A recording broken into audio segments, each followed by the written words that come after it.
Hello guys, Radhe Radhe, जय श्री कृष्णा। कैसे हो आप सब? आई होप आप सब अच्छे होंगे और मैं भी बहुत अच्छी हूँ। तो ये देखो, दिल्ली रोहिणी में शिव महापुराण कथा का आज डे 7 था और आज कथा समाप्त होने वाली थी, मतलब पूर्ण होने वाली थी 7 दिन की पूरी कथा में। तो चलिए हम आगे आपको दिखाते हैं कि कथा में क्या कुछ है। बहुत सारी वीडियो मैंने देखे जिसमें कथा की व्यवस्थाओं को लेकर कुछ बोला गया है या कथा को किसी भी तरह से बोला गया है। देखो, भक्तों ने यहाँ पे निःशुल्क जल की व्यवस्था भी की गई है शिव भक्तों के लिए। मैंने वीडियोज़ में देखा कि वहाँ पे जल की व्यवस्था वगैरह ये सब नहीं है, तो मेरा भी मन किया कि मैं भी जाके एक बार देखती हूँ और भगवान इस बहाने से मुझे शिव भोलेनाथ की कथा सुनने का भी आनंद मिल जाएगा। और देखो, तपती धूप और लू, जो गर्म हवाएं चल रही थी ना गाइस, सच में इतनी सुबह सुबह ही कैसे चल रही थी ये गर्म हवा। और सभी लोग भक्त इसको सब इग्नोर करते हुए हवा को बाबा के दरबार में पहुंच रहे हैं बड़ी स्पीड से, और पहुंच रहे हैं हर हर महादेव का नारा लगाते हुए, श्री शिवाय नमस्तुभ्यम का नारा लगाते हुए, हर हर भोलेनाथ के नारे से पहुंच रहे हैं सभी शिव भक्त। पंडाल आप देख ही रहे हैं, सामने पंडाल दिखाई दे रहा है। चलो हम आपको आगे दिखाते हैं पंडाल के पास पहुंच के।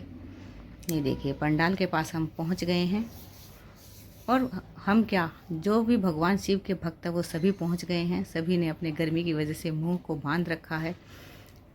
ओह, ये मैं क्या देख रही हूँ, छतरियाँ लगा के लोग बैठे हैं क्योंकि पंडाल पूरा भर चुका है, जगह बिल्कुल नहीं है।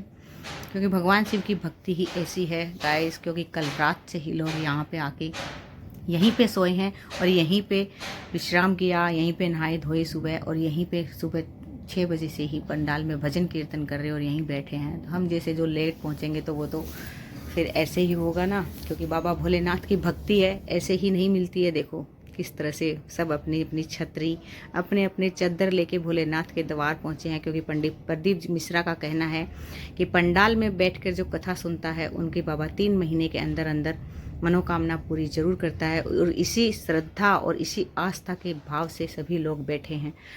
और देखिए कैसे किस तरह से बैठे हैं। मैंने यहाँ पे एक और चीज़ें देखी गाइस, यहाँ पे ये लोग कथा ही नहीं सुन रहे हैं, बैठे ही नहीं हैं, ये एक दूसरे की मदद भी कर रहे हैं। छोटे छोटे बच्चों को लेकर माताएं यहाँ पे बैठी हैं जो बहुत ही छोटे हैं, और यहाँ पे एक दूसरे की मदद किस प्रकार कर रहे हैं। पानी की व्यवस्था ये लोग एक दूसरे के लिए कर रहे हैं। खुद लेके आए हैं ये बोतलें, लेकिन एक्स्ट्रा लाए हैं ताकि सामने वाले को, आस पास वाले को पानी पिला सके। मैंने खूब देखा यहाँ पे कड़ी चावल की बर्नियाँ भर भर के माताएं लेके आई हैं, और जो कल से बैठे हैं जिनको भोजन पानी नहीं है या फिर नहीं है, सबको दे रही हैं। कोई खीर बना के लाया, ये देखिए छोटे छोटे नन्हे बच्चों को लेके माताएं कैसे उनको पानी पिलाते हुए भगवान की श्रद्धा के लिए यहाँ पे बैठी हैं। और भगवान भोलेनाथ इनकी श्रद्धा को ज़रूर पूरी करेगा, इनकी मनोकामना को भगवान भोलेनाथ ज़रूर पूरी करेंगे।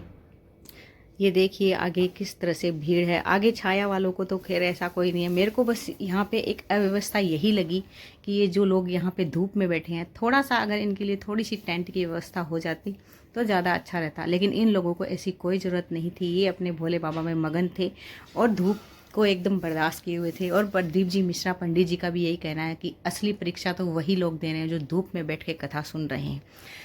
मेन बाबा तो उनकी सुनेगा। ये तपस्या है एक, कि धूप में बैठ के, इस कड़कती धूप में बैठ के लोग किस तरह से बाबा की कथा सुन रहा है। सच में बहुत अच्छा लग रहा था ये सब दृश्य देख के, कि हम लोग इस घर से बाहर नहीं निकल सकते इस टाइम में, और मैं भी यहीं पे गाइस। सबसे बड़ी बात यह है कि मैं भी इसी धूप में बैठ के इन लोगों के साथ जो मैंने कथा का आनंद लिया ना, वो मैं आपको बता नहीं सकती।